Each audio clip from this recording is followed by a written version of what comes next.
لله رب العالمين الملك الحق المبين أزاء قلوب أوليائه بالهدى واليقين وقوى بصائرهم بالوحي المستقيم هدى من شاء برحمته وأذل من شاء بحكمته وعميت عن نور الحق قلوب الكافرين والمنافقين فلله الحجة البالغة على خلقه أجمعين أحمد ربي وأشكره كما ينبغي لجلال وجهه وعظيم سلطانه ونشهد أن لا إله إلا الله وحده لا شريك له ونشهد أن سيدنا ومولانا محمدا عبده ورسوله قال الله تبارك وتعالى أولئك هم المؤمنون حقا وقال النبي صلى الله عليه وسلم اللہ اللہ فی اصحابی لا تتخذوهم من بعدی غرضا او کما قال علیہ السلام۔ میرے واجب الاحترام معزز سامعین اکرام، آج 7 محرم 6 اگست کو آپ کی مرکزی جامع مسجد جہلم کے اندر اللہ تعالیٰ نے حضرات صحابہ کرام رضوان اللہ تعالیٰ علیہم اجمعین کی خدمت میں اور ان کی شان اور منقبت کے حوالے سے کچھ معروضات پیش کرنے کا موقع عطا فرمایا ہے۔ اگر ہم روایتی طرز پہ یہ سوچیں کہ حضرات صحابہ کے متعلق جو کتب احادیث میں یا کتاب و سنت میں جو ان کے فضائل موجود ہیں انہی پر اتفاق کریں تو بظاہر تو ہمارے دلوں کو سکون ملے گا، خوشی ملے گی کہ وہ اسلام کی پہلی کھیتی ہیں جنہیں دیکھ کر اہل ایمان کے دل تر و تازہ ہوتے ہیں اور اہل نفاق کے دلوں کی جلن مزید تیز ہو جاتی ہے۔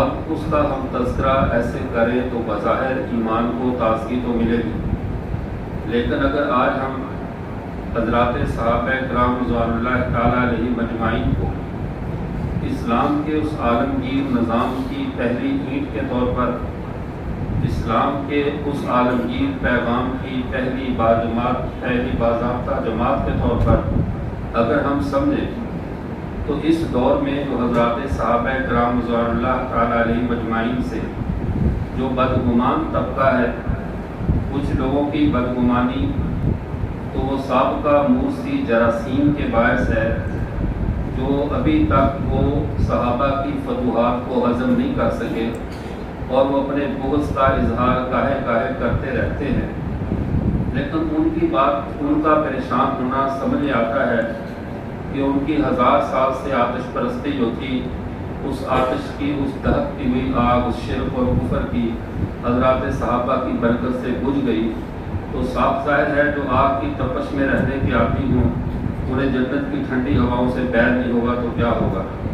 ہمیں ان سے غرض نہیں، لیکن ایک المیہ، ایک طبقہ ایسا بھی ہے جو بظاہر حب صحابہ کا لبادہ اوڑھتا ہے، صحابہ کی بات کرے گا یا اہل بیت کی بات کرے گا، لیکن در حقیقت صحابہ کی ایسی قریب منظر کشی کرے گا، صحابہ کی ایسی شکل قوم کے سامنے رکھے گا کہ وہ اس مقدس جماعت کو جس کو اللہ نے خود اپنے پیغمبر کے لیے چنا، وہ اللہ کا چناؤ بھی مشکوک کر دے گا۔ یہ طریقہ واردات ہے آج کل کے ملحدین کا، آج کل کے اس طبقے کا جس طبقے کو دین اسلام سے کچھ مس نہیں، کچھ غرض نہیں، وہ قوم میں جدید اور عجیب و غریب پھلجھڑیاں چھوڑ کر اپنی ذات کو، اپنی شخصیت کو منوانے کے چکر میں رہتے ہیں۔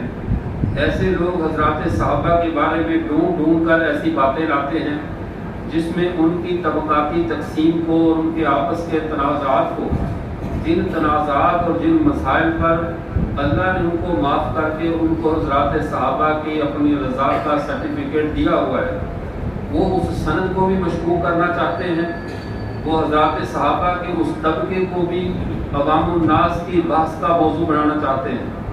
ہمارے مخدوم، ہمارے جو محبوب استاذ حضرت علامہ خالد محمود صاحب رحمۃ اللہ علیہ، ان سے کسی شخص نے حضرات صحابہ کے کسی عمل کے بارے میں کہا کہ کیا یہ عمل ثابت شدہ ہے، حالانکہ اکثر صحابہ تو یہ عمل نہیں کرتے تھے، صرف ایک صحابی یہ عمل کرتا تھا، تو کیا یہ عمل سنت ہوگا؟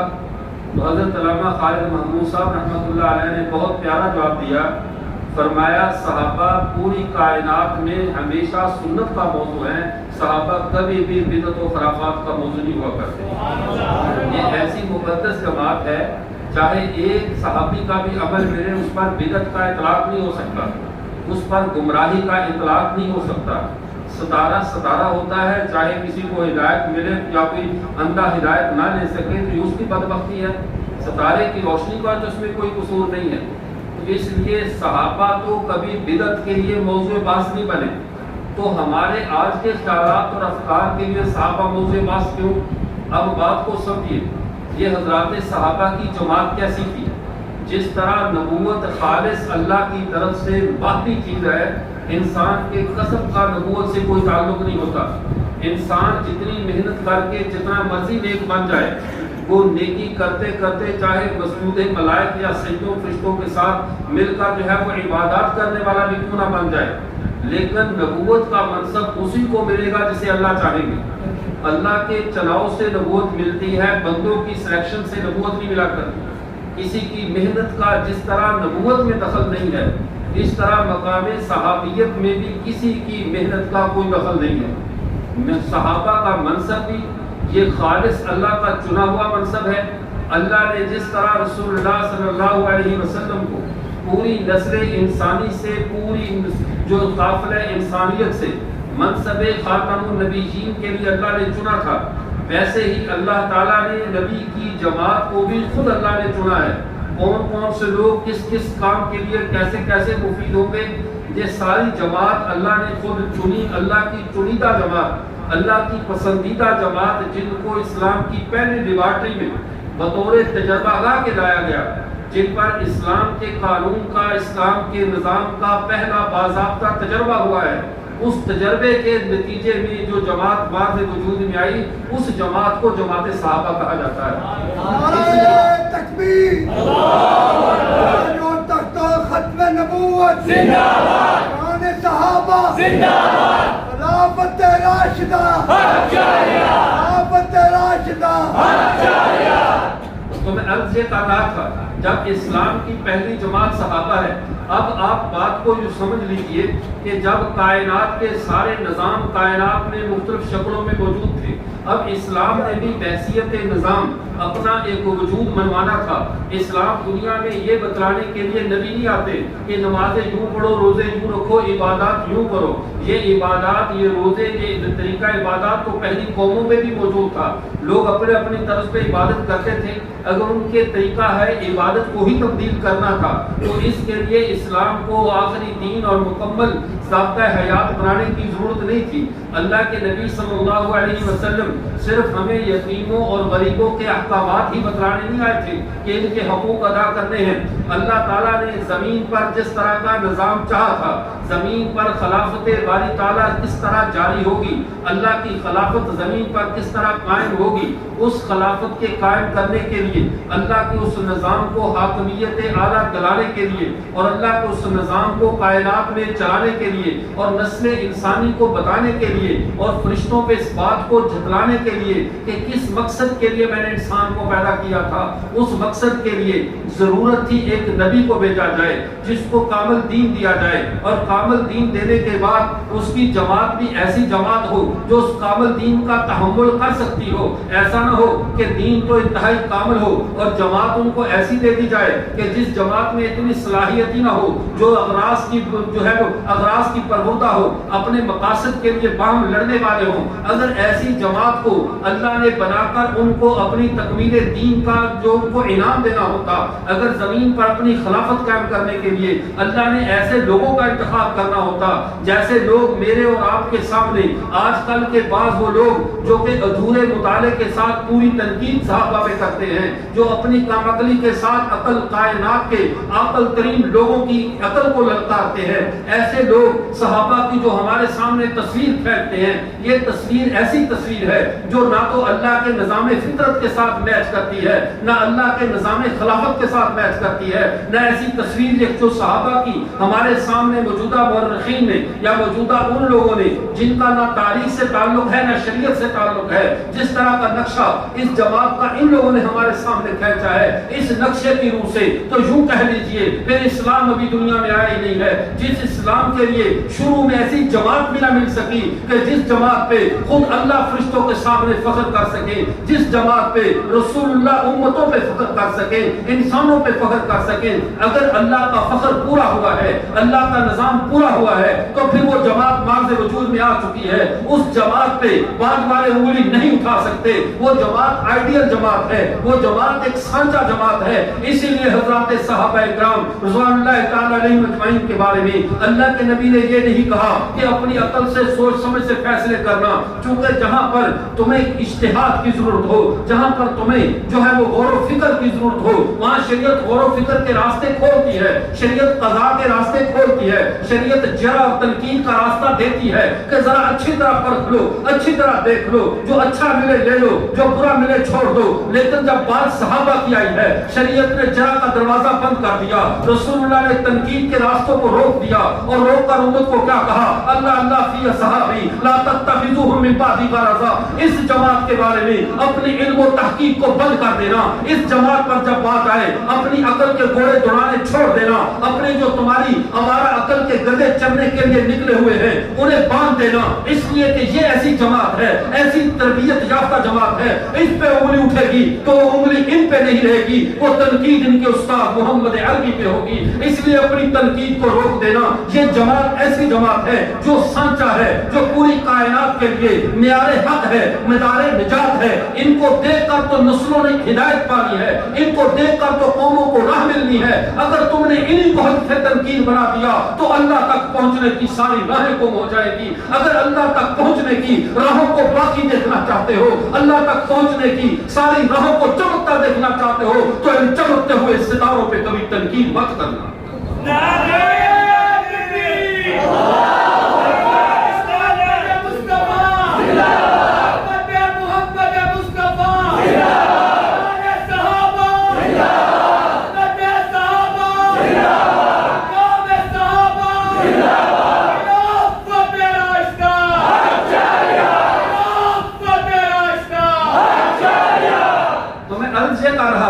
اب ہمارے معاشرے میں دو ذہن چلتے ہیں.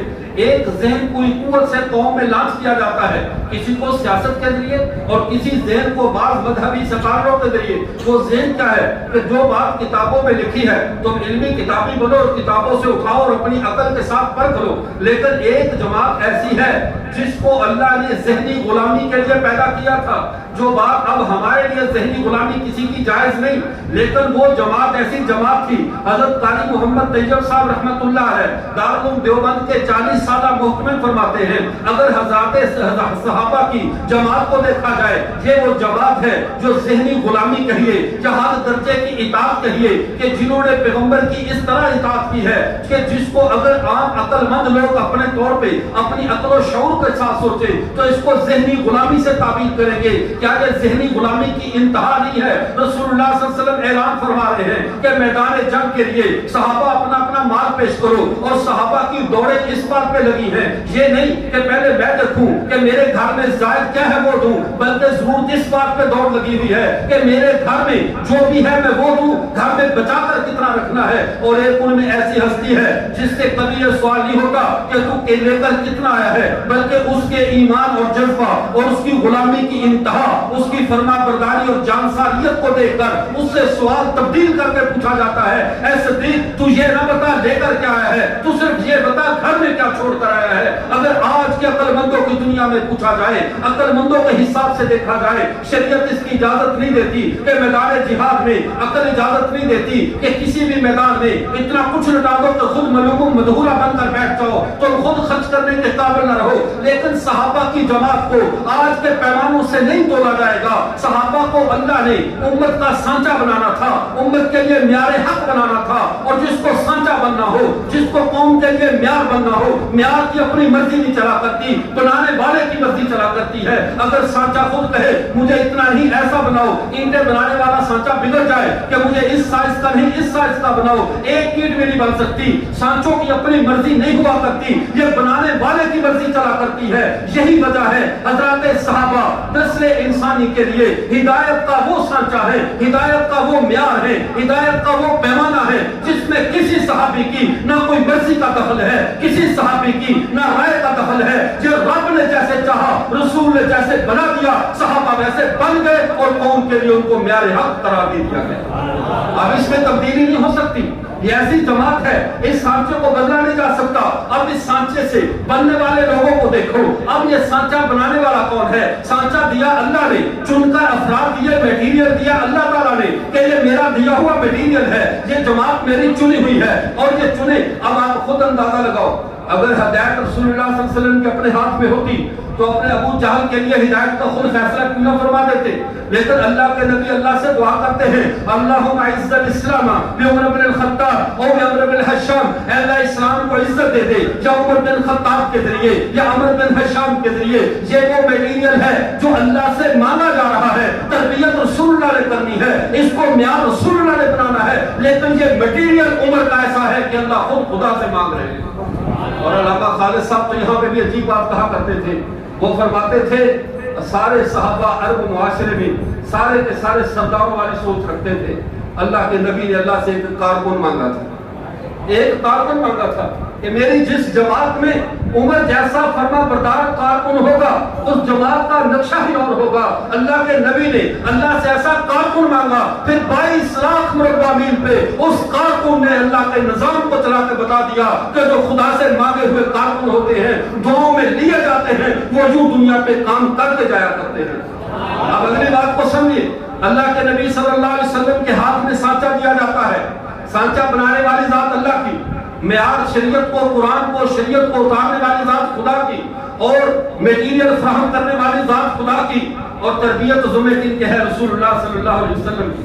اللہ کے نبی تربیت کر رہے ہیں اور اس سانچے میں کون سے افراد تیار ہو رہے ہیں؟ حضرت مولانا قاسم نانوتوی رحمۃ اللہ علیہ نے یہاں پہ بہت عجیب بات ارشاد فرمائی. پہلے میں یہ سمجھتا تھا کہ شاید میرے دل میں یہ بات اللہ نے ڈالی ہے, لیکن جب سے یہ بات مجھے حضرت نانوتوی رحمۃ اللہ علیہ کی ملی, میں نے اللہ کا شکر ادا کیا کہ اللہ نے میری رائے کو قابل کی رائے کے موافق رکھا. میری رائے باہر نہیں نکلی, اس لیے کہ 1,24,000 انبیاء کو اللہ تعالیٰ نے مبعوث فرمایا تھا. وہ 1,24,000 انبیاء سانچے تھے نور کے, ہدایت کے, اللہ تک پہنچنے والی راہوں کے. انہی 1,24,000 صحابہ انبیاء کے معیار پہ, اسی تربیت پہ, اسی مزاج پہ, اسی منہج پہ میرے پیغمبر نے صحابہ کی جماعت کو تیار کر دیا. کسی صحابی کی سیرت کو اٹھاؤ, تمہیں سابقہ 1,24,000 نبیوں میں سے کسی نہ کسی نبی کی شان اس میں جلتی ہوئی نظر آئے گی. یہ صحابہ ایسے نہیں بنے. رسول اللہ صلی اللہ علیہ وسلم, یہ ان کی حیثیت درمیان میں ایک آئینے کی ہے. نبی کریم صلی اللہ علیہ وسلم کی حیثیت ایک آئینے کی ہے. آئینہ جب 2 رخ والا ہے نا, جس میں دونوں طرف سے دیکھا جاتا ہے, اگر اس آئینے کو خدا کی طرف سے دیکھا جائے تو ہمیں 1,24,000 نبیوں کو نبوت اپنے پیغمبر سے ملتی ہوئی نظر آتی ہے. ہمارے 1,24,000 نبیوں کو نبوت ہمارے پیغمبر کے فیض سے ملتی ہے. کنت نبیا والآدم بین الماء والطین, ابھی آدم کا میٹیریل تیار نہیں ہوا تھا, مجھے نبی بنا دیا گیا. نبیوں کے لیے مبدأ انوار, نبیوں کے لیے سرچشمہ نبوت, فیض نبوت رسول اللہ کی ذات ہے. 1,24,000 نبیوں کو نبوت ہمارے آقا کے صدقے میں ملتی ہے. اور اسی آئینے کو انسانوں کی, عام انسانوں کی طرف سے کر کے دیکھیں, 1,24,000 صحابہ کی تصویر اس آئینے میں نظر آتی ہے. اوپر سے دیکھیں تو 1,24,000 انبیاء, اور انسانوں کی طرف سے دیکھیں 1,24,000 صحابہ. چلو اس کو ذرا میں اور آسانی سے حضرت شاہ ولی اللہ محدث دہلوی رحمۃ اللہ علیہ کے انداز میں ذرا میں اور بات کو آسان کر کے سمجھانے کی کوشش کرتا ہوں. ساری نسل انسانی کا مزاج سمٹ کر آتا ہے 1,24,000 انبیاء میں. 1,24,000 انبیاء کا مزاج سمٹ کر آتا ہے 313 رسولوں میں. 313 رسولوں کا اصل مزاج, پیچھے وہ 5 مزاج ہیں, پیچھے وہ 5 تربیتیں ہیں, پیچھے وہ 5 سانچے ہیں, جن کے اندر یہ 5 نبی ڈھلے ہوئے ہیں, جن کو اولو العزم من الرسل کہا جاتا فرماتا ہے جو رسولوں میں اولو العزم ہیں وہ 5 رسول ہیں جن کو اللہ نے اولو العزم من الرسل کہا، جن میں ایک حضرت ابراہیم ہے، ایک حضرت موسیٰ ہے، ایک حضرت عیسیٰ ہے، ایک حضرت نوح ہے، ایک جناب محمد رسول اللہ صلی اللہ علیہ وسلم ہے۔ یہ 5 رسول اولو العزم من الرسل ہیں، یعنی اللہ کی تجلیات، اللہ کا معیار، اللہ کا مزاج۔ اگر کسی کو انسانی شکل میں دیکھنا ہے، اللہ کے مزاج کو سمجھنا ہے، 5 رسولوں کی شریعت کو سمجھ لے، 5 رسولوں کی طبیعت کو سمجھ لے، اس کو نیچے سمجھنا ہے 313 رسولوں کو دیکھ لے، اس سے نیچے 1,24,000 انبیاء کو دیکھ لے، لیکن 1,24,000 انبیاء کا مزاج نبوت، ان کی تربیت، ان کی سیرت ہم تک نہیں پہنچی، ہم نہیں جانتے۔ لیکن 5 رسولوں کا جن کا میں نے آپ کے سامنے تذکرہ کیا ہے، کیا ان 5 رسولوں کی شریعت، ان کی طبیعت، ان کا مزاج کیا کتاب و سنت میں ہم پر واضح نہیں ہے؟ یہ اصل معیار ہے، یہ اصل مزاج ہے۔ اس مزاج کو حضرت شاہ ولی اللہ محدث دہلوی رحمۃ اللہ علیہ اپنی کتاب لمحات میں فرماتے ہیں، ہم فرماتے ہیں ایک مزاج ہے مزاج تراکم۔ مزاج تراکم یہ آپ کو سمجھ نہیں آئے گا اور میں سمجھانا بھی نہیں چاہتا، کیونکہ آپ کا لوگ جہاں پہ بہت علمی کتابیوں کا بڑا جنون ہے۔ جو 2 ہمارے وہ دیہاتوں میں ایک آدمی تھا، کسی بوڑھے کے دل میں خیال پیدا ہوا کہ میں بھی کچھ پڑھ لیتے جاؤں۔ یہ لطیفہ میں نے شاید پہلے بھی یہاں 1-2 دفعہ سنایا تھا، نہیں آپ تو دہرا دیتے ہیں۔ 2-4 اس نے کہا میں پڑھ جاؤں، اس اسکول ٹیچر کے پاس گیا، جا کر کہا بیٹا مجھے بھی کچھ پڑھا دو، ساری دنیا پڑھ گئی ہے میں بھی ان پڑھ ہوں۔ اس نے کہا بیٹا چلو بابا جی یاد کرو ABC یاد کرائی۔ اب وہ رٹا لگاتے ہوئے گھر کو جا رہا ہے، A B کا رٹا لگاتے ہوئے جا رہا ہے۔ آگے سے ایک نوجوان آ رہا تھا، دل میں خیال ہے میں بھی کچھ پڑھا ہوا ہوں، ذرا اس سے بھی پوچھو یہ بھی کچھ پڑھا ہے۔ پہلے کہا بیٹا تم بھی کچھ پڑھے ہوئے ہو یا نہیں ہو؟ اس نے کہا بابا جی میں BA ہوں۔ بابا جی کو تو چڑھ غصہ گیا، کیونکہ وہ علمی کتابی بابا جی چڑھ غصہ گیا، کہنے لگے بندہ خدا لفظ AB ہوتا ہے میں ابھی پڑھ کر آ رہا ہوں اور تو BA کر رہا ہے، الٹی سبق یاد کیا ہوا تو نے۔ اب اس کو ڈانٹ رہا ہے کہ تم نے الٹا سبق یاد کیا ہوا ہے، لفظ AB ہوتا ہے BA نہیں ہوتا، چونکہ آپ ایسے ضلع سے ایسی جگہ سے تعلق رکھتے ہیں جہاں AB محققین ہیں، ذرا یہ خود ہی زور لگاتے رہیں یہ تراکم کیا ہے اور فلاں چیز کیا ہے فلاں کیا ہے۔ اب وہ صرف اپنے طبقے کے لیے، ان اہل حق کے لیے جنہوں نے صحابہ کے بارے میں اپنی زبانوں کو بد زبان نہیں کیا، جنہوں نے صحابہ کے بارے میں وہ حسن ظن رکھا ہے جو رسول اللہ ان کو دے کر گئے ہیں، اس لیے ان کا حق ہے کہ ان کو بات سمجھائی جائے۔ ایک نظریہ تراکم کا ہے۔ تراکم کیا ہے؟ حضرت مولانا شاہ ولی اللہ محدث دہلوی رحمۃ اللہ فرماتے ہیں تراکم کا مطلب ہے جلال، خدا کی جلالی کیفیت کہ جس میں کسی اور کی طرف غصے اور جلال سے دیکھا جائے۔ تراکم کے ساتھ اللہ کی قوت جلال کا ظہور ہوتا ہے۔ فرمایا کہ صفت حضرت نوح علیہ السلام میں موجود تھی، نوح کے اندر صفت تراکم تھی۔ تراکم کا مطلب کیا ہے؟ جب ان کی قوم پہ عذاب آ رہا ہے، یہ بجائے نرم ہونے کے فرمایا یا ربی لا تذر علی الارض من الکافرین تجارا، اے اللہ کافروں کا ایک گھر ہونا بھی سلامت نہ چھوڑنا، ان کی نسلوں کو تباہ کر دے۔ یہ اللہ کی صفت جلال کا، اللہ کے غصے کا، اللہ کی صفت انتقام کا، اللہ کی محبت کا اگر ظہور ہوتا ہے تو وہ صفت تراکم میں ہوتا ہے، اور یہ صفت اولو العزم من الرسل حضرت نوح علیہ السلام میں پائی جاتی ہے۔ لیکن اب آگے چلیے، دوسری صفت قربیت ہے۔ صفت قربیت کیا ہے؟ صفت قربیت کا مطلب یہ ہے کہ بزرگی، جلال، بزرگی اور ہیبت اور تقوی جس کے ساتھ سارے لوگوں کے دل جڑ جائے، اس کو بزرگی اور ہیبت کو صفت قربیت کہتے ہیں۔ اللہ کے نبی نے فرمایا کہ یہ صفت جو ہے، اس صفت کے بارے میں اللہ کے نبی صلی اللہ علیہ وسلم نے فرمایا جب میں معراج کی رات میں نے جا کر دیکھا کہ وہ حضرت ابراہیم کو میں نے معلم الصبیان کی شکل میں دیکھا کہ وہ بچوں کو پڑھا رہے ہیں، تو حضرت شاہ ولی اللہ محدث دہلوی فرماتے ہیں ان میں صفت قربیت تھی کہ اللہ کا قرب صفت معلمیت ہے، یہ اللہ کا قرب ہے، اس میں اللہ کا پیار، اللہ کی بزرگی کی شان حضرت ابراہیم میں نظر آتی ہے۔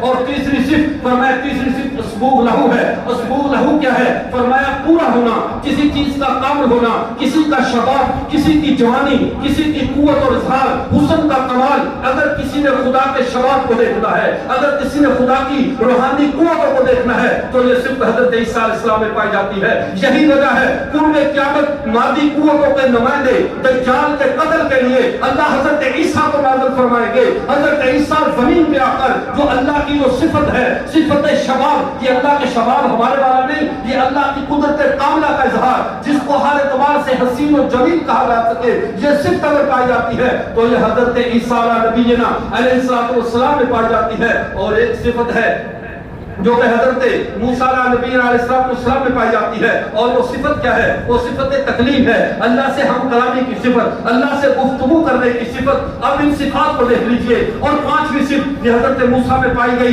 کہ وہ اللہ سے ہم کلام ہوتے ہیں، لیکن ان کا جلال بھی ہے، وہ اللہ سے ہم کلام بھی ہوتے ہیں. اور پانچویں صفت جس صفت کو صفت امیت کہا جاتا ہے، وہ صفت امیت کیا ہے؟ صفت امیت کیا ہے؟ کہ دل کا آئینہ اتنا صاف ہو، دل کا آئینہ اتنا صاف ہو کہ اس پر کوئی اور نہ خراش ہو، نہ لکیر ہو، نہ نقطے کا نشان ہو، اس کے اوپر کسی قسم کا کوئی نشان نہ ہو. فرمایا یہ اللہ کی صفت حق کی تجلی گاہ ہے. اور یہ وہ منصب ہے جو خاتم النبیین کے لیے ضروری تھا کہ خاتم النبیین وہ ہستی بنے، وہ ہستی بنے کہ جس ہستی کے دل کا آئینہ اتنا صاف اور شفاف ہو کہ اس کے اوپر اللہ کی ذات تجلی اپنی ڈالے تو اللہ کی ذات کی وہ تجلی گاہ بن سکے. فرمایا یہ قلب اطہر محمد رسول اللہ صلی اللہ علیہ وسلم کا ہے. اب اس پانچ مزاجوں کو ذرا امت میں ڈھونڈو، امت مسلمہ میں ڈھونڈو. پہلے صفت امیت پر آؤ. صفت امیت انسان مردوں میں سے تو رسول اللہ کے پاس آ گئی، لیکن ضروری تھا جو عورتوں کا علم ہے وہ بھی کوئی ایسی عورت لے جس کے اندر صفت امیت پائی جاتی ہے. اللہ نے حضرت عائشہ کو 55 کی حالت میں رسول اللہ کے نکاح میں دے دیا، جس کے دل پہ کسی مرد کا شائبہ بھی نہیں گزرا، جس کو کھیلتے ہوئے گڑیوں سے کھیلتے اٹھا کر رسول اللہ کے نکاح میں لا دیا گیا. اور اس لیے کہ اس کے دل پہ کسی غیر کا خیال بھی نہ گزرے. اللہ کی صفت امیت پہ قلب اطہر پہ تجلی پڑی ہے. لیکن جو مستورات کا علم ہے وہ بھی پہلے ایسے دل میں پڑنا چاہیے جس دل میں کوئی اور خیال نہ ہو، پہلا خیال اس میں محمد رسول اللہ کا ہو. اور یہ صرف عورتوں میں اگر پائی جاتی ہے تو سید عائشہ رضی اللہ تعالیٰ عنہا میں پائی جاتی ہے. اس کے بعد چلیے جو صفت قربیت ہے جو کہ حضرت ابراہیم علیہ السلام میں ہے. اللہ کے رسول نے حضرت ابو بکر کے بارے میں ارشاد فرمایا کہ اس امت کے اندر مفہوم حدیث یہ ہے کہ اس امت کے اندر اگر کوئی ابو ابراہیم کی صفات والے ہیں تو ان کو سیدنا ابو بکر صدیق کو جن کو شان ابراہیمی کا مصداق قرار دیا گیا. آگے چلیے حضرت عمر کو دیکھ لیجئے. ادھر اگر حضرت نوح علیہ السلام ہے کہ جو کہتے ہیں یا رب لا تذر علی الارض من الکافرین دیارا، اے اللہ ان کا نام و نشان مٹا کر رکھ دے. اور زمین پہ جنگ بدر کے قیدیوں کے بارے میں اگر ایسی ہی بات کرتے ہیں اے اللہ کے رسول ان کو زندہ باد چھوڑیے، جس کا جو رشتہ دار ہے اس کے حوالے کیجئے، ہم ان کو جا کر اسی حساب سے نمٹتے ہیں، ہم ان کا قتل عام کرتے ہیں. یہ صفت تراکم جو حضرت نوح علیہ السلام میں تھی وہ اس امت کے اندر اگر کسی میں پائی جاتی ہے تو وہ حضرت عمر رضی اللہ تعالیٰ عنہ میں پائی جاتی ہے. اور حضرت عیسیٰ علیہ السلام کی صفت جس کے بارے میں رسول اللہ صلی اللہ علیہ وسلم نے فرمایا تھا حضرت علی رضی اللہ تعالیٰ کے بارے میں کہ یا علی انت منی بمنزلۃ ہارون و موسیٰ الا یکون لا نبوۃ بعدی. علی تیرا اور میرا مقام جو ہارون اور موسیٰ کا مقام ہے تیرا وہی ہے، لیکن میرے بعد نبوت نہیں ہے. تو وہ جو شباب تھا، وہ جو جوانی تھی، وہ مدینہ العلم حضرت علی المرتضیٰ میں پائی جاتی تھی. تو جو 5 اولو العزم من الرسل ہے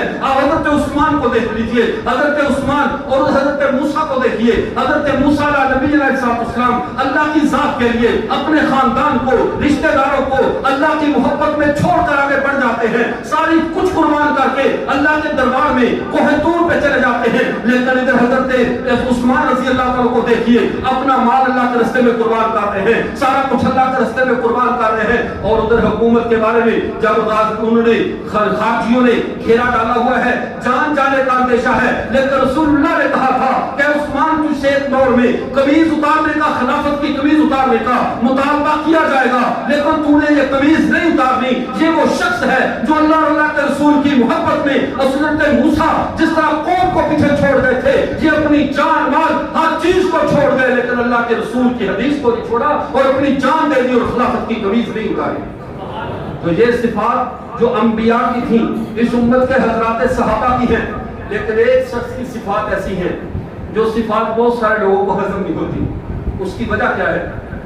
اس کی وجہ یہ ہے کہ ہمارے لوگوں نے صحابہ کا مزاج درویشی کا دیکھا، صحابہ کو دیکھا وہ اللہ کے نبی درویش ہیں، اسی طرح سادگی اور صحابہ کا مزاج سادگی کا ہے. لیکن اسلام کامل ضابطہ حیات ہے.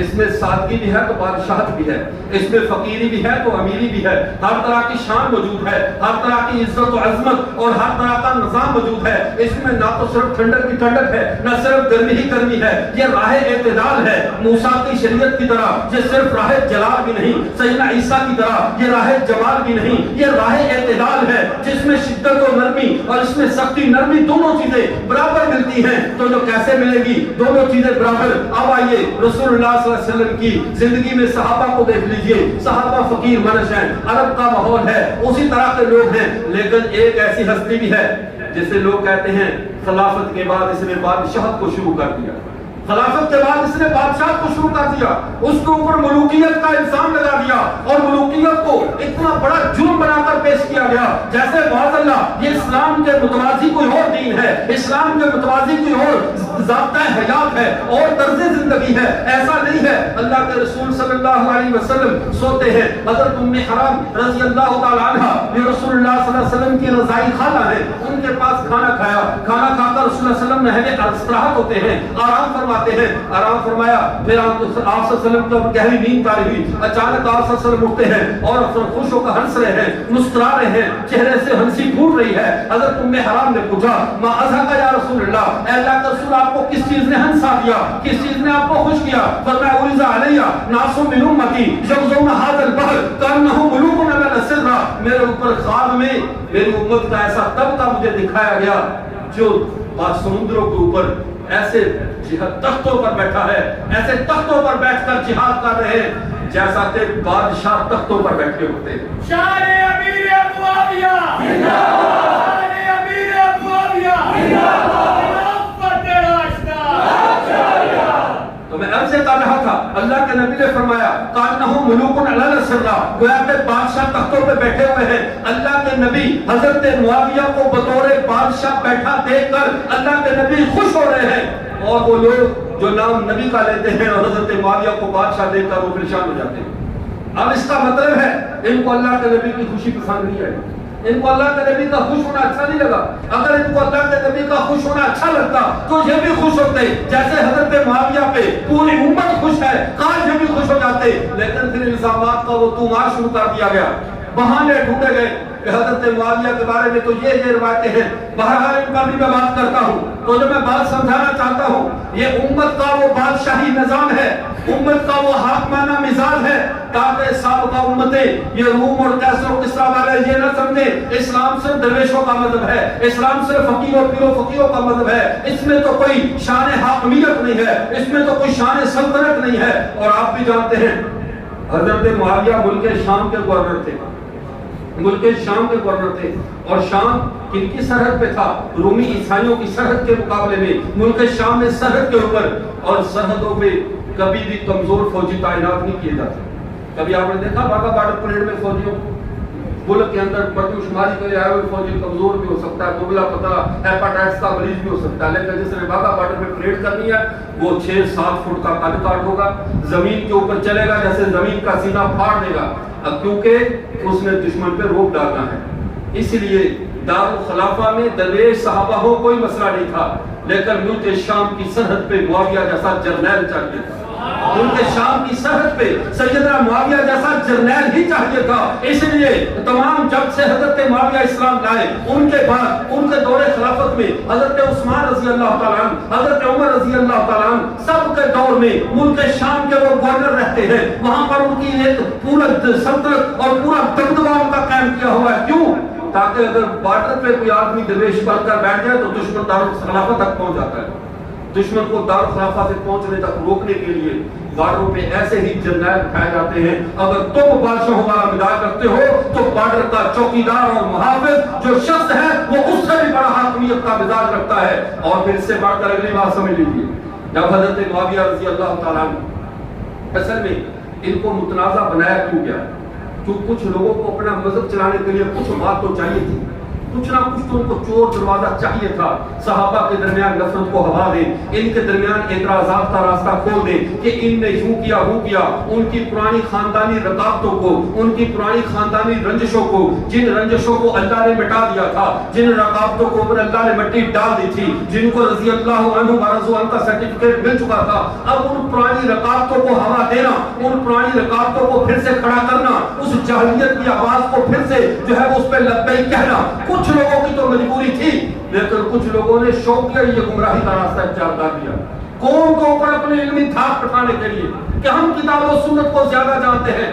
اور کہا کیا کہ چونکہ اللہ کے نبی صلی اللہ علیہ وسلم نے فرمایا تھا حضرت عمار بن یاسر رضی اللہ تعالیٰ کو، اے عمار تجھے باغی گروہ قتل کرے گا، تو چونکہ حضرت معاویہ رضی اللہ تعالیٰ کی طرف سے حضرت عمار بن یاسر ان کے گروہ کے افراد نے ان کو شہید کیا تھا، لہذا معاذ اللہ حضرت معاویہ رضی اللہ تعالیٰ باغی تھے۔ یہ وہ اعتراض ہے جو پہلے تو کہیں کہیں سے اس کی وہ بدبودار ہوائیں کہیں کہیں سے چلتی تھی، لیکن چھکڑ آپ کی جہنم کی زمین سے چل رہے ہیں۔ کیوں؟ وجہ کیا ہے؟ اب اصل بات کو سمجھ لیں، باغیہ کا معنی کیا ہے؟ باغی کیوں کہا گیا ہے؟ کیا یہاں پر باغی اپنے اصطلاحی معنی میں ہے یا لغوی معنی میں ہے؟ ہم اگر یہی سوال کریں حضرات پریشان ہوتے ہیں، لیکن بات کو سمجھو، ایک ہے لفظ بغاوت اور ایک ہے لفظ اسلام اور مسلم ہونا۔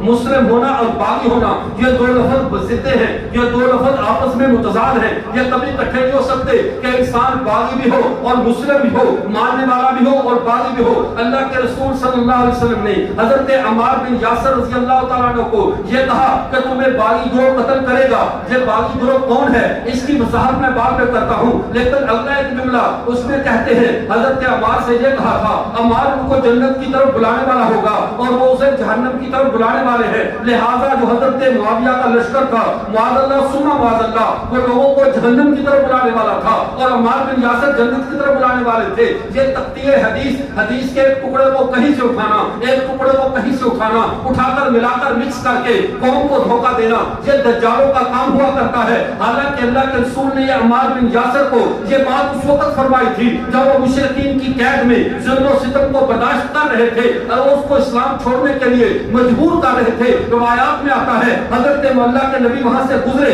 اور وہ فرمایا یہ عمار ان کو جنت کی طرف بلاتا ہے اور جو مشرکین اسے جہنم کی طرف بلاتے ہیں۔ یہ بات وہاں کی تھی، اٹھا کر یہاں پر لگا دی گئی، اس کا حضرت معاویہ کی جماعت سے کوئی تعلق نہیں ہے۔ اگلی بات کو سمجھیے، یہاں پر باغی اپنے اصلی معنی میں نہیں جس کا مطلب یہ ہو کہ اسلامی ریاست میں خلیفہ وقت کے ہاتھ پہ بیعت کر کے کوئی بیعت سے پھر جائے، یہ وہ والا معنی مراد نہیں ہے۔ یہاں پر اس کا لغوی معنی مراد ہے تجاوز کرنا، حد سے تجاوز کرنا اور حدود سے نکل جانا، تجاوز کرنا۔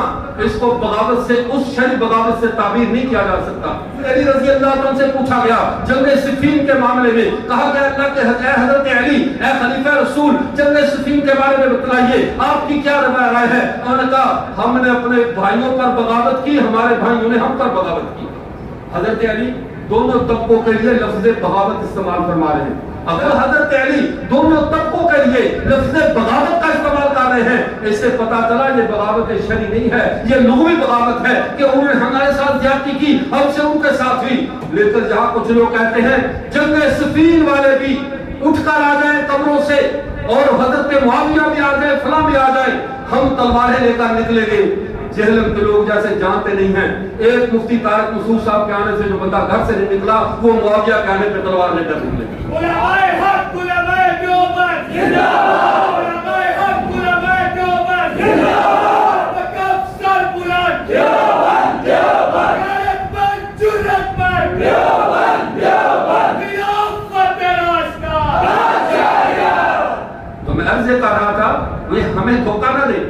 یہ تو ایک واقعہ سنا تھا کسی جگہ پر، تو اب مجھے یاد نہیں خیال کہ میں نے کیا نام ہے حیات الحیوان میں علامہ دہلوی رحمۃ اللہ پڑھا یا نہیں پڑھا تھا، اب اس کی صحت کا میرے بارے میں کتنا صحیح واقعہ ہے۔ حضرت سلیمان علیہ السلام اپنے تخت پر جا رہے تھے تو ایک چڑا کسی چڑیا کے ساتھ وہ اپنے پیار و محبت کی باتیں کر رہا تھا، میاں بیوی بیٹھے ہوئے تھے شاخ پر۔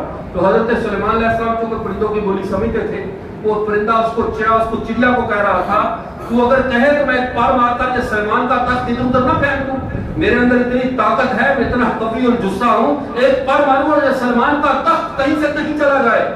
تو حضرت سلمان علیہ السلام نے بلا لیا، کہا ذرا اپنا پر دیکھ اور میرا تخت دیکھ۔ اپنی بڑھتا دیکھ اور میرے تخت کی طاقت دیکھ کر اس نے آگے سے بڑا پیارا جواب دیا، کہنے لگا حضرت آج کا نہیں اللہ نے گرفت نہیں کرتی، اتنا نہیں ہوئی عاشق ایسی باتیں کرتے ہی رہتے ہیں. آپ ایسی بات پہ نہ پکڑ کریں.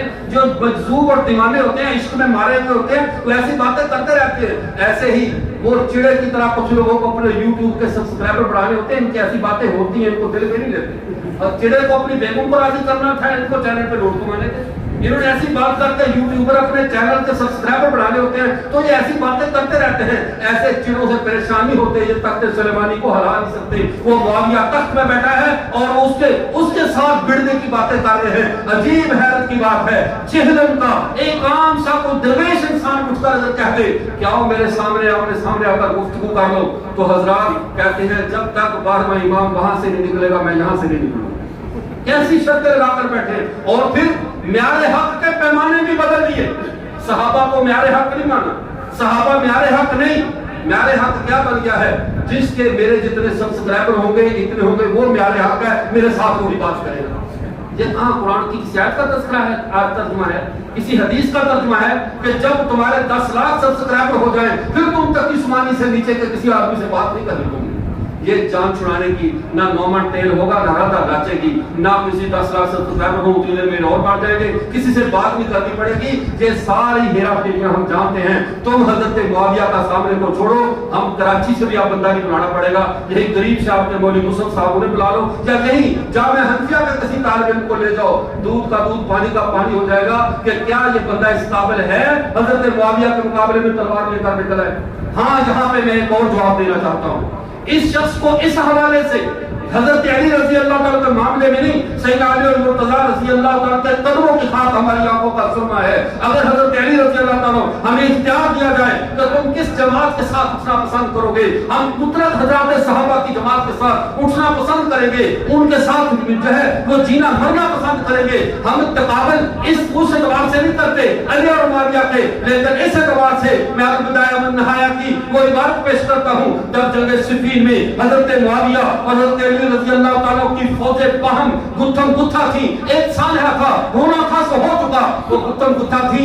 اس وقت ایک رومی نے خط لکھا، جرنیل نے خط لکھ کر حضرت معاویہ کو خریدنا چاہا. کہا معاویہ اگر تو چاہے تو ہم اپنی فوج تجھے بھیج دیں اور تیرے ساتھ مل کر سیدنا علی المرتضیٰ رضی اللہ تعالیٰ عنہ کے ساتھ ہم انتقام لیں، ہم اس کی اینٹ سے اینٹ مدینے کی بجا دیں. اب حضرت معاویہ نے اسی خط کے جواب میں کہا اے رومی کتے، اگر تو یہ کہتا ہے کہ تو میرے بھائی علی کی طرف میری آنکھ سے دیکھے اور میں تیرا ساتھ دوں، اس بات کو چھوڑ. اگر تو نے حضرت علی کی طرف میری آنکھ سے بھی دیکھا، معاویہ علی کا سپاہی بن کر تیری آنکھیں لوچنے گا. نعرہ تکبیر، نعرہ رسالت، جو تک ختم نبوت، نعرہ صحابہ، امت صحابہ، قوم صحابہ، اقدار صحابہ، اقدار امیر معاویہ، اقدار امیر معاویہ، خلافت راشدہ، خلافت راشدہ. اب بات کو سمجھیے. وہاں حضرت علی رضی اللہ تعالیٰ عنہ نے یہ کہا تھا میں علی کا سپاہی بن کر تیری آنکھیں نوچ لوں گا، لیکن اب ہم علی کا سپاہی بن کر کہتے ہیں اگر تو نے حضرت معاویہ کی طرف میری آنکھ سے دیکھا. کل معاویہ نے رومی کافر کو جواب دیا تھا کہ میں علی کا سپاہی بن جاؤں گا. اب ہم علی کے ساتھ ہو کر کہتے ہیں ہم معاویہ کے سپاہی بن جائیں گے اور اس زبان کو نوچ لیں گے جو حضرات صحابہ پر بدزبانی کہی. ہم اس معاملے میں جیسے حضرت معاویہ نے کوئی کمپرومائز نہیں کیا جب بات علی کی ناموس کی آئی تھی، ہم بھی کوئی کمپرومائز نہیں کریں گے جب بات حضرت معاویہ کی عزت اور ناموس کی آئے گی. اس معاملے میں کوئی نہیں. اب اگلی بات، ایک آدمی لاہور میں ملا، وہ انہی کا گزیدہ تھا، انہی کا دم گزیدہ یا اس کو جو بھی سمجھ لیجیے. اب وہ کہنے لگا اب یہ المیہ ہے. ان لوگوں نے اتنی جرأت دے دی لوگوں کو صحابہ میں بولنے کی. سکول و کالج کے لڑکے صحابہ کا نام لیتے ہیں، سعد رضی اللہ تعالیٰ کو کہنا جو ہے وہ جرم سمجھتے ہیں. ایسے لیتے جیسے چچے تائے کا نام لے رہے ہو، اپنے کسی کلاس فیلو کا نام لے رہے ہو. اور بندگان خدا ہمارے جیسے نہیں. امام اعظم ابو حنیفہ، امام شافعی، مالک، احمد بن حنبل، اتنے بڑے بڑے جلیل قدر ائمہ جیسے لوگوں سے بھی پوری دنیا بڑھ جائے کسی ایک صحابی کے قدموں کی خاک رتبے کو نہیں پہنچ سکتے. ہمیں کس نے حق دیا ہم ان کے بارے میں ایسی باتیں کریں؟ لیکن اگلی بات کو سمجھ لو جو میں کہنا چاہتا چاہتا ہوں. کہتا دیکھیے حضرت علی رضی اللہ تعالیٰ عنہ کے مقابلے میں حضرت معاویہ حضرت عثمان کے خون کا مطالبہ کرنے کے لیے نکلے تو یہ تو حرام ہے. خلیفہ وقت کے خلاف تلوار چلانا یہ تو جرم ہے. میں نے کہا جرم کی بات چھوڑو, بات علی اور مرتضیٰ کے درمیان میں نہ لاؤ. آپ کے یہاں باغی کس کو کہتے ہیں؟ کہتا ہے جو نبی کے راستے سے ہٹ جائے, جو حکومت وقت کے خلاف بغاوت کرے. میں نے کہا جو نبی کے راستے پہ چلے, نبی کی سنت پہ چلنے والا ہو, اسے باغی کہا جا سکتا ہے؟ کہنے لگا نہیں. میں نے کہا پھر سنو, اللہ کے نبی صلی اللہ علیہ وسلم نے انہی حضرات صحابہ میں سے 1400 صحابہ سے ایک شخص کے خون کی بیعت لی تھی. جب حضرت عثمان رضی اللہ تعالیٰ عنہ کی شہادت کی خبر آئی, اللہ کے نبی نے 1400 صحابہ سے موت کی بیعت لے لی. اللہ کے نبی کی تلوار میان سے باہر آ گئی تھی. اگر اللہ کے نبی کی سنت یہ ہے کہ جب معاملہ دم عثمان کا ہو, اللہ کے نبی تلوار لے کر میدان میں آتے ہیں, تو ابھی اسی سنت کو حضرت معاویہ نے زندہ کیا. جب معاملہ دم عثمان کا تھا تو معاویہ تلوار لے کر جیسے ہی میدان میں آ گئے جیسے اللہ کے نبی مقام حدیبیہ میں تلوار اٹھا لی. تو بتاؤ حضرت معاویہ نے اللہ کے نبی کی سنت پہ عمل کیا ہے یا بغاوت کی ہے؟ یہ تو اللہ کے نبی کی سنت ہے. اگر دم عثمان پہ سیخ پا ہونا, دم عثمان پہ جہاد کا اعلان کرنا, دم عثمان پہ فوجوں کو حرکت میں لانا, اگر یہاں جرم ہے تو جنگ حدیبیہ کا کیا کرو گے؟ وہاں بھی تو حضرت عثمان کے خون کی صرف جھوٹی افواہ تھی, اور اللہ کا جلیل القدر پیغمبر تلوار لے کر 1400 صحابہ سے موت کی بیعت لینے لگ گیا. اور یہاں تو افواہ نہیں ہے, یقیناً شہادت ہوئی ہے, یقیناً شہادت ہوئی ہے. اور جب اس کیا یقینی شہادت پہ حضرت معاویہ کا حق نہیں بنتا تھا کہ اللہ کے نبی کی سنت کو زندہ کرے؟ اب بات یہ ہے, حضرت معاویہ رضی اللہ تعالیٰ رشتے میں بھی حضرت عثمان کے عزیز سے بنو امیہ سے تھے, لیکن ان کو باضابطہ وکالت اس دم عثمان کے مطالبے کے سلسلے میں ابان بن عثمان, حضرت عثمان کے بیٹے ابان رضی اللہ تعالیٰ نے خود ان کو فرمایا تھا, اے میرے حضرت معاویہ, آپ ہمارے اپنے بھائی حضرت عثمان کے خون کا انتقام لیجئے, ہم آپ کو وکیل بناتے ہیں. حضرت عثمان نے وکالت کرتے ہوئے نکلے. جھگڑا حضرت علی سے نہیں تھا, تنازع حضرت علی سے نہیں تھا, تنازع حضرت علی رضی اللہ تعالیٰ عنہ سے. خلافت کا تب بنتا جب حضرت علی کا مقام جو تھا وہ مطالبہ بھی خلافت کا ہوتا. اس کے مقابل حضرت معاویہ میں اپنی خلافت کی بیعت لیتے. خلافت کی تو بات ہی نہیں تھی, بات تھی دم عثمان کی. حضرت معاویہ رضی اللہ تعالیٰ کا موقف یہ تھا, اے علی کرم اللہ وجہ, اے شیر خدا, جن لوگوں نے آج حضرت عثمان کو مظلومانہ طریقے پہ مدینے میں شہید کر دیا ہے, کل یہ آپ کی حکومت بھی نہیں چلنے دیں گے, آپ کو بھی اسی طرح شہید کر دیں گے. پہلے ہم ان شر پسندوں کا, ان باغیوں کا ہم خاتمہ کرتے ہیں, پھر اس کے بعد آپ خلیفہ ہیں جس نے آپ کی خلافت کا انکار کیا ہے. بات یہ تھی. لیکن ایک طبقہ وہ تھا جنہوں نے حضرت علی کے ہاتھ میں پہلے بیعت کی تھی, پھر بغاوت کی تھی. بیعت کر کے بعد میں جا ملے کن کے لشکر کے ساتھ, حضرت معاویہ کے لشکر میں گھس گئے. تو باغی تو یہ ہوئے کہ جو پہلے ادھر تھے پھر بغاوت کر کے ادھر آئے. انہی لوگوں نے حضرت عثمان کو, حضرت عمار بن یاسر کو شہید کیا. اب باغی یہ تھے جنہوں نے بیعت کر کے توڑی ہے. اگر تم یہ کہتے ہو کہ صرف خلیفہ وقت کے مقابلے میں نکلنا ہی بغاوت ہے, تو پھر یزید بھی تو حکومت میں قابض ہو کے خلیفہ بن چکا تھا. کہ حضرت حسین رضی اللہ تعالیٰ کا دفاع کیسے کرو گے؟ پھر جو جواب جہاں دو گے وہ جواب تمہیں وہاں بھی دینا پڑے گا. لیکن ہم علامہ خالد صاحب کی پھر میں بات کرتا ہوں, انہوں نے کیا خوب فرمایا, ہم ہر حال میں صحابہ کے ساتھ ہیں. ہم ہر حال میں کن کے ساتھ ہیں؟ جب بات ہوگی حضرت معاویہ کی تو ہم حسنی سید ہیں, ہم حسنی ہیں, چونکہ حضرت حسن رضی اللہ تعالیٰ نے حضرت معاویہ کے سر پہ تاج خلافت رکھ کر امت میں صلح کروائی تھی. ہم حضرت حسن کے ساتھ ہیں. اور جب بات یزید کی آئے گی ہم حضرت حسین کے ساتھ ہیں. جب بات صحابہ کی آئی ہے تو ہم حضرت حسن کے ساتھ, ہم تو ہر حال میں اپنے سرداروں کے ساتھ ہیں. سیدنا جو فیصل حسین صاحب ہم فرمایا کرتے تھے نا کہ ہم قوموں کا کام ہوتا ہے, ماتحتوں کا کام ہوتا ہے اپنے سرداروں کے ساتھ رہے. اور حسن و حسین ہمارے سردار ہیں. جہاں ہمارے سرداروں کی صلح ہماری صلح, جہاں ہمارے سرداروں کی لڑائی ہماری لڑائی. ہمارے حسن, حضرت حسن ہمارے سردار, انہوں نے صلح کی حضرت معاویہ سے, ہماری بھی صلح. اور یزید سے حضرت حسین نے لڑائی کی, ہماری بھی لڑائی. ہم تو دونوں حال میں پیغمبر حضرت علی کے دونوں صاحبزادوں کے ساتھ ہیں. تم بتاؤ تم کن کے ساتھ ہو؟ تم نہ تو حسنی ہو نہ حسینی ہو, نہ حسن کے ساتھ ہو نہ حسین کے ساتھ ہو. یہ تمہارے دو طرفہ پالیسیاں یہ تمہیں امت مسلمہ میں تمہارے ہاتھوں سے انتشار کو تو جنم دے رہی ہے, تمہارے ہاتھوں سے خیر کو جنم نہیں دے رہی. اگلی بات کو سمجھ. اب دوسری بات یہ سمجھ لیں, میں نے جو کہا ہر جگہ پر حدیث کے الفاظ کا لغوی معنی نہیں کیا جاتا. ہر جگہ پر لغوی معنی نہیں کیا جاتا. اگر لغوی معنی کرنا ہے تو قرآن پاک میں جو اللہ کے نبی صلی اللہ علیہ وسلم کے بارے میں کہا گیا وَوَجَدَكَ ضَالًا فَهَدَىٰ، اب اس کا ترجمہ ضال کا ترجمہ کیا وہ کرو گے جو صاحب لغت نے لکھا ہے؟ کیا نبی کو معاذ اللہ ثم معاذ اللہ ضال کہا جا سکتا ہے؟ وہاں تم بھی کہتے ہو جہاں لغوی معنی مراد نہیں ہے، یہاں اس طرح مراد ہے کہ آپ ہدایت کی تلاش میں سرگردہ تھے، اللہ نے وحی کے ساتھ نواز دیا. جہاں تم ہدایت کی تلاش میں سرگردہ معنی کرتے ہو اس کا لغوی معنی نہیں کرتے، تو جب فئۃ باغیہ کا لفظ آئے گا بات صحابہ کی آئے گی، جہاں پر بھی معنی تم لغت سے نہیں لوگے، معنی یہ لوگے کہ دونوں طرف سے کچھ تجاوز ہوا ہے اور یہ معاملہ ہونا تھا. یہ معاملہ اللہ کے نبی نے کیا فرمایا؟ حضرت حسن کے کندھے پہ ہاتھ رکھ کر کہا ابنی ھذا سید، میرا یہ بیٹا سردار ہے، لعل اللہ یصلح بین فئتین عظیمتین من المسلمین. فرمایا میرے اس بیٹے کے ذریعے مسلمانوں کے دو گروہوں میں اللہ صلح کروائیں گے. مسلمانوں کے دو گروہوں میں، یہ نہیں کہا ایک گروہ مسلمانوں کا ہوگا ایک باغیوں کا ہوگا. اللہ کے نبی حضرت معاویہ کے گروہ کو بھی باغی نہیں مسلم کہہ رہے ہیں، حضرت علی کے گروہ کو بھی باغی نہیں مسلم کہہ رہے ہیں. فرمایا اللہ یصلح بین الفئتین عظیمتین من المسلمین، میرے اس بیٹے کے ذریعے اللہ مسلمانوں کے دو گروہوں میں صلح کروائے گا. جب اللہ کے نبی حضرت معاویہ کے گروہ کو مسلم گروہ کہہ رہے ہیں، حضرت علی کے گروہ کو مسلم گروہ کہہ رہے ہیں، اور جہاں پر اللہ کے نبی کا فیصلہ آ جائے وہاں نہ کسی عالم کی، نہ کسی مفتی کی، نہ ذاکر کی، نہ کسی انجینئر کی، نہ کسی پلمبر کی کوئی بات نہیں سنی جا سکتی. کیوں؟ فیصلہ پیغمبر لا چکا ہے کہ دونوں گروہ مسلمان ہیں. جب اللہ کے نبی نے دونوں کو مسلم کہہ دیا، اب جو باغی کہہ رہا ہے یہ خود پیغمبر کے نظام، پیغمبر کی شریعت کا باغی ہے. اس کا شریعت محمدیہ سے کوئی تعلق نہیں. اس لیے اگلی بات سمجھ لیں.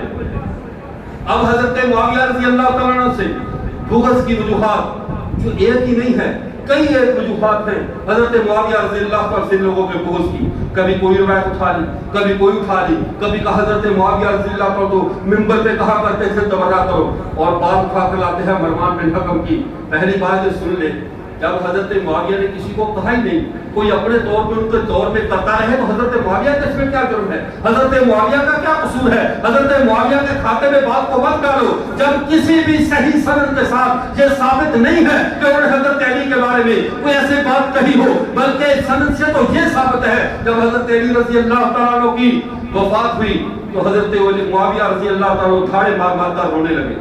ان کی بیوی نے کہا اب روتے ہو اور کل ان کے ساتھ تمہاری جنگ بھی ہوئی ہے اور اب تمہیں ان کی یاد آ رہی ہو رہی ہو. حضرت معاویہ رضی اللہ تعالیٰ نے کہا تم نہیں جانتی امت نے کتنے بڑے فقیہ، کتنے بڑے علم کے سمندر کو، علم کے ستارے کو غروب کر دیا. کتنا بڑا علم کا جو تھا وہ باب بند ہو چکا ہے، میں اس علم کے جانے پہ رو رہا ہوں. یہ اعتراف تھا حضرت معاویہ کی طرف سے حضرت علی کے مقام و مرتبہ. وہ تو آپس میں رحماء بینہم تھے، وہ تو آپس میں رحیم تھے. اللہ کی بات کو جھٹلاؤ، پہلے رحماء بینہم کو پہلے غلط ثابت کرو، پھر تم اگلی بات کرنا، پھر ہم سنے گا جواب دیں گے. تم تاریخ کو لے کر مت آؤ، ادھر سے کچرا اٹھا کر مت لاؤ. اللہ اور اللہ کے رسول کے مقابل جب اللہ کے رسول نے دونوں گروہوں کو مسلمان گروہ کہہ دیا، اللہ کے قرآن نے ان کو رحماء بینہم کہہ دیا. اب اس جماعت پر جو اپنے فاسد افکار سے تبرہ کرے گا اس کا تبرہ قابل قبول نہیں ہوگا. ایک آدمی کہنے لگا آخر یہ جو واقعہ کربلا ہوا ہے یہ بھی تو حضرت معاویہ اگر ان کو نہ ذمہ داری دیتے، یزید کو نہ ولیعہد بناتے تو شاید یہ سال کا نہ ہوتا. تو گویا کہ حضرت معاویہ رضی اللہ تعالیٰ نے یہ جو ذمہ داری دی یزید کو، اس کے بدلے میں خاندان نبوت کے 70-72 افراد شہید ہوئے ہیں. میں نے کہا اگر یہی بات ہے تو قبیلہ اہل زکوان کی طرف اللہ کے نبی صلی اللہ علیہ وسلم نے 70 قاریوں کو ذمہ داری دی تھی. غیب کا علم تو اللہ کے ساتھ کسی کے پاس نہیں ہے، عالم الغیب تو وہی ذات ہے. اللہ کے نبی نے 70 قاریوں کو بھیجا قبیلہ راز و زکوان کی طرف. انہوں نے 70 کے 70 کو شہید کر دیا اور شہید اللہ کے نبی 1 مہینے تک ان کے لیے قنوت نازلہ پڑھتے رہے. وہاں اللہ کے نبی کو عالم الغیب کے طور پہ یہ خبر نہ دی گئی تھی کہ ان کے ساتھ کیا کیا جائے گا. ان حضرت معاویہ کو کیا خبر تھی کہ یزید کے دور میں کیا ہوگا. اگر یزید کو ولی عہد بنانے سے ایک سانحہ ہوتا ہے اس کا ذمہ دار تم اگر حضرت معاویہ کو ٹھہراتے ہو تو قبیلہ راز و زکوان میں شہید ہونے والے 70 قاریوں کا ذمہ دار کسے ٹھہراؤ گے جن کو رسول اللہ نے بھیجا تھا. اس لیے تشکیل کرنے والے کو مولد الزام نہیں ٹھہراتے. ہر بندہ اپنے اعمال کا خود جواب دہ ہے. اگر یزید نے جو کرتوت کیے ہیں، جو غلط کام کیا ہے، اس کا ذمہ دار یزید ہے، حضرت معاویہ نہیں ہے. یزید اپنا جواب خود دے گا. تو باہر فرض کرنے کا مطلب یہ ہے حضرات صحابہ کرام رضوان اللہ تعالی علیہم اجمعین یہ اسلام کی وہ پہلی تصویر ہے.